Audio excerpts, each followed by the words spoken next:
उनको भी अब ये लगता है कि जो हमारे टर्म वन का वेटेज है वो 50% से कम करना चाहिए। हेलो डियर स्टूडेंट्स, कैसे हैं आप लोग? आई होप आप सब लोग अच्छे होंगे, सेफ एंड हेल्दी होंगे। फाइनली सीबीएसई ने अपने जो कार्ड्स थे वो ओपन कर दिए हैं। टर्म वन का जो रिजल्ट था, 10th का तो बहुत पहले ही आ गया था, 12th क्लास वालों का भी उसने अब रिलीज कर दिया है। और उम्मीद करता हूं कि आप सबने टर्म वन में बहुत अच्छा स्कोर करा होगा। हालांकि बहुत सारे स्टूडेंट्स अभी अपने टर्म वन के रिजल्ट से सेटिस्फाइड नहीं है।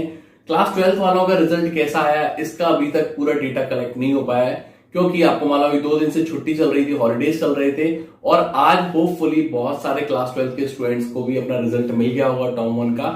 उम्मीद मैं यही करता हूं कि क्लास 10th हो या क्लास 12th हो, टर्म वन में आपने फोड़ दिया होगा। अब बारी है टर्म टू को फोड़ने की। आपको मालूम है कि हमारे टर्म टू में सिर्फ और सिर्फ 1 महीना बचा हुआ है। ऐसे में जो लास्ट आपका 1 मंथ होता है उसमें आप किस तरीके से प्रिपरेशन कर रहे हैं, आपके जो भी टॉपिक्स हैं उनको किस तरीके से रिवाइज कर रहे हैं और कितने सैंपल पेपर्स लगा रहे हैं, ये बहुत ज्यादा इंपॉर्टेंट होता है। क्योंकि सैंपल पेपर्स आपको क्या करते हैं, आपका जो लास्ट मिनट प्रिपरेशन होती है उसको एक एज अप कर देते हैं, ब्रश अप कर देते हैं, और जिससे आपका जो परफॉर्मेंस है वो इंप्रूव हो जाती है। मार्केट में बहुत सारे सैंपल पेपर्स अवेलेबल हैं, लेकिन अगर टीचर्स की चॉइस पूछी जाए, इनफैक्ट स्टूडेंट्स की भी अगर चॉइस पूछी जाए, तो वो है ओसवाल बुक्स। आपको मालूम है इसके जो सैंपल पेपर हैं वो हमेशा से ही स्टूडेंट्स की पहली पसंद रहे हैं। उसके पीछे बहुत सारे इंपॉर्टेंट चीजें हैं जो इस सैंपल बुक, ये जो ओसवाल बुक्स है उसके सैंपल पेपर को यूनिक बनाती है। सबसे पहले तो देखिए, आप इसके फ्रंट पेज पे ही आपको पूरा बता रखा है कि कितने टाइप के क्वेश्चंस आएंगे, कितने मार्क्स के क्वेश्चंस आएंगे, so that you will be clear कि आपको किस पर्टिकुलर एरिया पे फोकस करना है। शॉर्ट आंसर टाइप वाले पे करना है, लॉन्ग आंसर टाइप वाले पे करना है। उसके बाद में यू वॉन्ट बिलीव इट कि जो आपका टर्म वन हुआ था उसमें भी मोर देन 90% जो आपका टॉपिक्स थे वो इस सैंपल पेपर से कवर हुए थे। तो उम्मीद करते हैं कि टर्म टू में भी ऐसा ही कुछ होने वाला है। अगर मैं इसमें अंदर चलूं तो यहां पर आपको जैसा बाहर था वैसा ही आपको यहाँ पे कवर पेज मिल जाएगा, जिसके अंदर सारे short answer type, long answer type, जो आपकी मार्किंग स्कीम है उसके बारे में आपको जानकारी दी गई है। उसके बाद में यहां पर आपको प्रैक्टिस के लिए 10 सैंपल पेपर्स हैं, 5 सैंपल पेपर सॉल्व हैं और 5 सैंपल पेपर आपके सेल्फ असेसमेंट के लिए है, जिनका सॉल्यूशन आपको इस बुक में नहीं दिया है। पर वो सॉल्यूशन अगर आपको देखना है तो उनकी जो ऑनलाइन वेब पोर्टल है ओसवाल वालों का, वहां पर जाकर आप उसको एक्सेस कर सकते हैं। इसके लास्ट में ही एक कोड दिया है जो आप स्क्रैच करेंगे, आप उसको जब वहां पे फिल करेंगे तो आपको जो भी इसके सैंपल पेपर्स के सॉल्यूशन है, जो जिनके अभी अनसॉल्व दिए हैं, उन सब का सॉल्यूशन आपको मिल जाएगा। इसके रिच फीचर्स में अगर हम बात करें तो सबसे इंपॉर्टेंट चीज है कि यहां पर आपको माइंड मैप्स दिए हुए हैं। देखिए, ये जो माइंड मैप्स है ना, ये बहुत ज्यादा इंपॉर्टेंट होते हैं। हर टॉपिक के आपको माइंड मैप्स दिए हुए हैं। मैं जो आपको अभी सैंपल पेपर दिखा रहा हूं, क्लास 10th का मैथमेटिक्स का स्टैंडर्ड जो वर्जन है उसका दिखा रहा हूं। यहां पे माइंड मैप्स इसलिए इंपॉर्टेंट होते हैं क्योंकि ये आपको मालूम है कोई भी चीज हो हम पिक्चोरियल फॉर्म में ज्यादा अच्छे से उसको रिटेन कर पाते हैं एज कंपेयर टू थ्योरी वाली स्टाइल में। तो यहां पर हर चैप्टर के आपको माइंड मैप्स दिए हैं।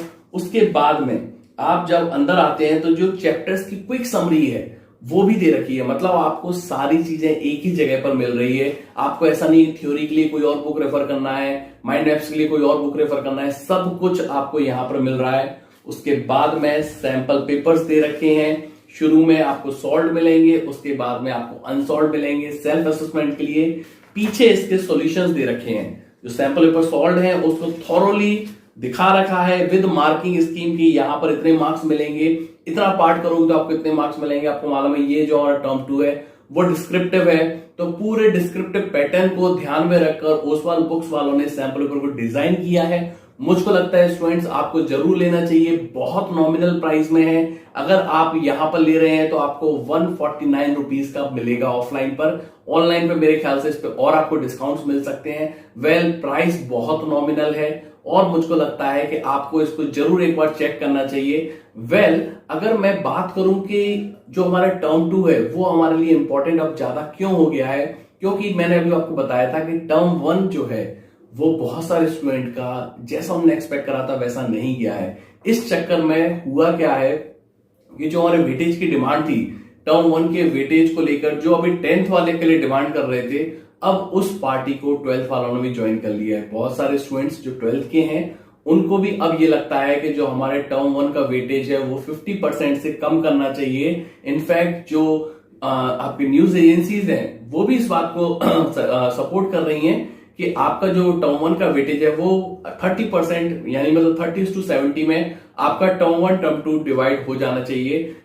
इस पर भी स्टूडेंट्स डिवाइडेड हैं। बहुत सारे स्टूडेंट को लगता है कि नहीं 50-50% ही होना चाहिए, but majority of the students जो हैं वो 30:70 वाला जो रेशियो है उसको सपोर्ट कर रहे हैं। अगर आप भी इसी ग्रुप में आते हैं जिसको लगता है कि 30:70 वाले ग्रुप में मतलब हमारा जो टर्म 1 टर्म 2 है वो डिवाइड होना चाहिए, तो change.org जो वेबसाइट है वहां पर जो इसकी पिटीशन है वो ऑलरेडी फाइल कर दी गई है। And you won't believe it कि हर दिन वहां पर नंबर ऑफ स्टूडेंट्स बढ़ रहे हैं जो इसको सपोर्ट कर रहे हैं। तो मैं आपको सजेस्ट करूंगा कि अगर आप इस चीज को सपोर्ट करते हैं, माइंड माय वर्ड्स, अगर आप इस चीज को सपोर्ट करते हैं, अगर सपोर्ट नहीं करते तो फिर आपको कोई दिक्कत वाली बात ही नहीं है, लेकिन अगर आप सपोर्ट करते हैं तो वहां पर जाकर आप अपना सपोर्ट शो कर सकते हैं। और जो भी हो आपको टर्म 2 को अच्छे से प्रिपेयर करना है।